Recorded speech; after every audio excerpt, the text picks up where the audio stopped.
सुनैना देवी जिंदाबाद जिंदाबाद जिंदाबाद। सुनैना देवी जिंदाबाद जिंदाबाद जिंदाबाद। मुन्ना भैया जिंदाबाद जिंदाबाद जिंदाबाद। कसार पंचायत के जनता जिंदाबाद जिंदाबाद जिंदाबाद। कसार पंचायत के जनता जिंदाबाद जिंदाबाद जिंदाबाद।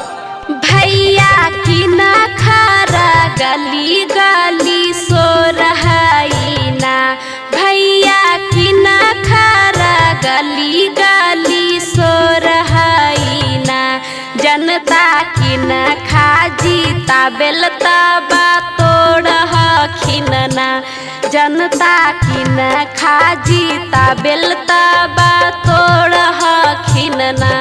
बहनी के नगर पाना चत में गली गली सो रहाई न। बहनी के नगर पाना चत में गली गली सो रहाई न। बहनी के सारा पंच बहाना बेले जनता ताबड़ तोड़ हाई न। बहनी के सुनैना दीदी का जित बेले जनता ताबड़ तोड़ हाई न।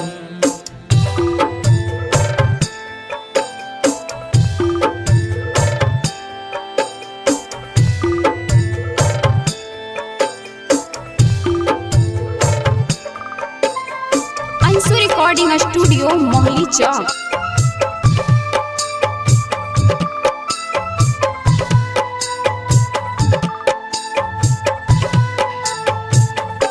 भैया कहाँ माँ में घर कहाँ माँ दुआर इन खरना।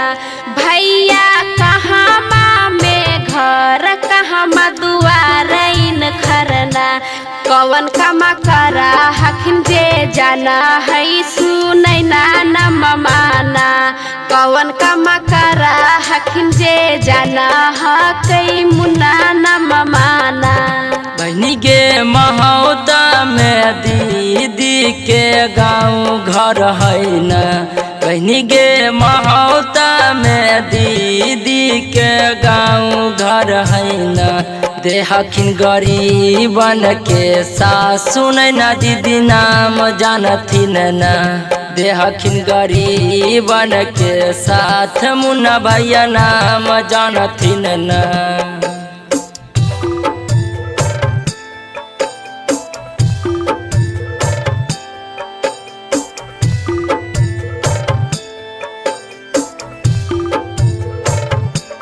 म्यूजिक डायरेक्टर धर्मेंद्र राज।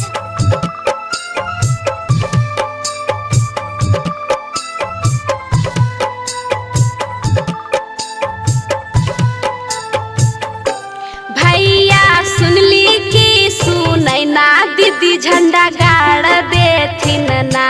भैया सुनली की मुन्ना भैया झंडा गाड़ देथिन ना। हाँ भी पछावन के जड़ा से कबाड़ देथिन ना। हाँ भी पछावन के जड़ा से कबाड़ देथिन ना। बहनी के सुनैना दीदी का झंडा फिर से गाड़ल है न। बहनी के सुनैना दीदी का झंडा फिर से गाड़ल है न। बहनी के कसार पान चैत में जीत पक्का है न।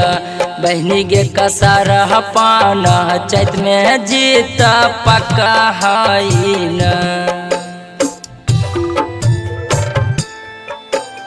अंशु रिकॉर्डिंग स्टूडियो मोहली चौक।